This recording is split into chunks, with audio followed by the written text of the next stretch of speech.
Hello friends, नमस्कार। कैसे हैं आप सब? ओम क्लीम कृष्णाय नमः। सावन के महीने में हम जप तप करके पाठ पूजन करके भगवान शिव को प्रसन्न करते हैं ताकि हमारी मनोकामना पूरी हो जाए, हमारे सारे काम बन जाएं, सारी रुकावटें दूर हो जाएं, सारे कष्ट संकट दूर हो जाएं। उसके लिए हम पाठ पूजन करते हैं, जप तप करते हैं, फास्टिंग करते हैं, बहुत सारी चीज़ें करते हैं ताकि भगवान की कृपा हम पे बनी रहे, हमेशा हमारी हमारी मनोकामनाएं पूरी हो जाएं, भगवान शंकर का, महादेव का आशीर्वाद हमें मिल जाए। बहुत सारी चीज़ें हम करते हैं। मैंने वीडियोस में आपको बहुत सारे उपाय बताए हैं कि अगर आपकी लाइफ में पैसे से रिलेटेड प्रॉब्लम चल रही है, या मैरिज नहीं हो रही है, या मैरिड लाइफ अच्छी नहीं है, या कोई भी प्रॉब्लम है, उसके लिए आपको बहुत सारी मैंने रेमेडीज़ बताई हैं। इसके अलावा, इन सब चीज़ों के अलावा, अगर आप अपनी विश जल्दी पूरी करवाना चाहते हैं, अगर आप चाहते हो कि आपकी मनोकामना जल्दी पूरी हो जाए, तो उसके लिए जो मैं आज आपको उपाय बताऊंगी बहुत ज़्यादा इफ़ेक्टिव है। सब जानते हैं, ये हमारे पुराणों में भी लिखा हुआ है कि महादेव के सबसे प्रिय उनके वाहन नंदी जी, अगर उनके कान में हम अपनी विश बोलेंगे तो हमारी विश जल्दी पूरी होगी, क्योंकि वो महादेव को बताएंगे और उनकी बात कभी भी भगवान शिव शंकर नहीं टालते। तो हम अगर उनके वाहन नंदी जी के कान में अपनी विश बताएंगे, अपनी मनोकामना बोलेंगे, तो वो ज़रूर पूरी होगी। लेकिन इस चीज़ के भी कुछ नियम हैं कि हमें अपनी विश कैसे बोलनी है और किन किन चीज़ों का ध्यान रखना है, किन किन बातों का ध्यान रखना है, उसके भी कुछ नियम होते हैं। तो आज मैं आपको वही बताऊंगी। नंदी भगवान शिव के प्रमुख गणों में से एक है। जैसे कि हम सब जानते हैं, कहा जाता है कि नंदी पूर्व में शिलाद ऋषि थे, जिन्होंने हजारों वर्षों तक घोर तपस्या करके भगवान शिव को प्रसन्न किया और उनसे यह वरदान पाया कि वे सदैव उनके साथ रहेंगे। शिलाद ऋषि की तपस्या से प्रसन्न होकर भगवान शिव ने उन्हें अपने वाहन के रूप में सदैव अपने पास रखने का वचन दिया, और तभी से वे नंदी के रूप में शिव जी के साथ रहते हैं। भगवान शिव तो हमेशा तपस्या में लीन रहते हैं।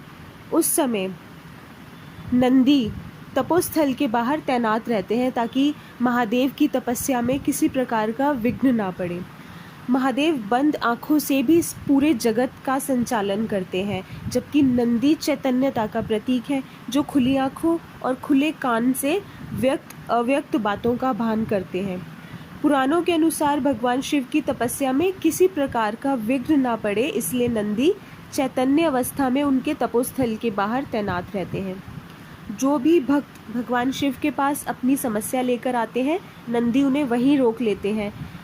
अब किसी भारी विघ्न से शिव जी की तपस्या भंग ना हो, इसलिए भक्त भी अपनी बात नंदी के कान में ही कह देते हैं, और शिव के तपस्या से बाहर आने पर नंदी उन्हें अब भक्तों की सारी बातें बता देते हैं। और भक्तों को भी विश्वास है कि नंदी उनकी बात महादेव तक पहुंचाएंगे, कोई भेदभाव नहीं करेंगे, क्योंकि वो महादेव के प्रमुख गण हैं, महादेव को सबसे प्रिय हैं, इसीलिए महादेव भी उनकी बात अवश्य मानते हैं। तो अगर आप नंदी जी के कान में अपनी मनोकामना कहेंगे तो वो ज़रूर पूरी होगी। किन चीज़ों का ध्यान रखना है? जब भी आप मंदिर जाएंगे, पूजा करेंगे, महादेव जी की पूजा करेंगे, शिव परिवार की पूजा करेंगे, तो नंदी जी की पूजा भी ज़रूर करें, उनके आगे दिया जलाएं, तिलक करें, फल फूल अर्पित करें उनको, ये ज़रूर करें। और जब आप परिक्रमा करेंगे, कभी भी महादेव और नंदी जी के बीच में से निकल के नहीं जाना चाहिए, ये अच्छा नहीं माना जाता, क्योंकि महादेव और नंदी जी के बीच कोई भी नहीं आ सकता। अब जब आपने अपनी मनोकामना उनके कान में बोलनी है पूजा करने के बाद, तो आपने ध्यान रखना है कि आपकी बोली हुई बात कोई ना सुने।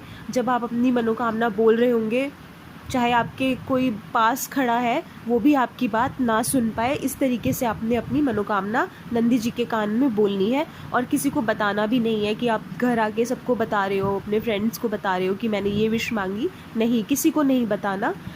ये बहुत ज़रूरी नियम है, ये इसको ज़रूर फॉलो करना है। जब आप अपनी विश नंदी जी के कान में बोल रहे होगे, तो आपने दोनों हाथों से अपने होंठों को ढक लेना है, ताकि आपका मुंह हिलते हुए भी किसी को ना दिखे कि आप क्या बोल रहे हो। कई बार होंठ हिलने से थोड़ा बहुत आइडिया लग जाता है, तो ऐसे दोनों हाथों से आपने अपने दोनों होंठों को ढक लेना है, ठीक है। और कभी भी आपने नंदी जी के कान में किसी का बुरा नहीं बोलना है, किसी की बुराई नहीं करनी है या किसी का बुरा हो जाए ऐसा नहीं बोलना है। सिर्फ़ और सिर्फ अपने अच्छे के लिए ही विश मांगनी है, अपने अच्छे के लिए ही आपने मनोकामना बोलनी है उनके कान में, ठीक है। उसके अलावा आपने क्या करना है वो तो मैं आपको बता ही चुकी हूँ कि पूजा पहले ज़रूर करनी है, नंदी जी की पूजा भी आपने करनी है, दिया जलाना है, फूल और फल अर्पित ज़रूर करें उनको, ठीक है। अब आपने क्या करना है, वैसे तो किसी भी कान में आप अपनी मनोकामना बोल सकते हो, लेकिन लेफ़्ट कान में, बाएं कान में मनोकामना कहने का विशेष महत्व है। कहा जाता है कि अगर आप नंदी जी के लेफ़्ट कान में अपनी मनोकामना बोलोगे तो वो जल्दी पूरी होगी, वो जल्दी महादेव तक पहुंचाएंगे और आपकी विश बहुत जल्दी पूरी होगी, 100% पूरी होगी। तो इन सब चीज़ों का ध्यान रखें और ये ज़रूर करें। आप फास्टिंग कर रहे हो, आप विधि विधान से पूजा करते हो, बहुत सारी चीज़ें करते हो, मंत्र जाप करते हो, उसके साथ साथ अगर आप ये भी करोगे, नंदी जी के कान में अपनी मनोकामना कहोगे तो वो बहुत जल्दी पूरी होगी। आई होप आपको अच्छा लगा होगा। मिलते हैं नेक्स्ट वीडियो में। अपना ध्यान रखिए। Bye bye.